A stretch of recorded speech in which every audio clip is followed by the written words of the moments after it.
Welcome to Not Milk Never Milk. Subscribe if you're lactose intolerant. You start by locating usable Phonk assets.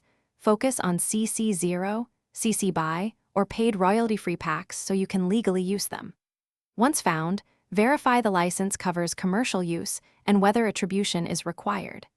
Make sure to download full stems or isolated samples rather than low-quality MP3s, and immediately save screenshots or PDFs of the license terms.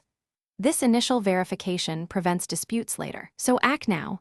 Collect files, notes, and proof of license before you touch the audio. You now transform the material so it becomes part of your original work.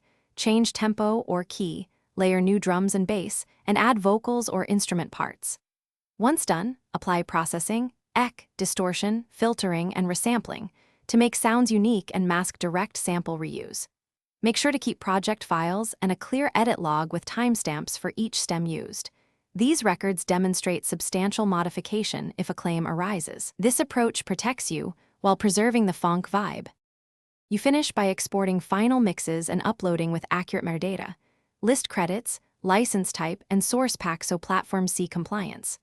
Once uploaded, store receipts, license screenshots, and original project files offline and in the cloud as backup.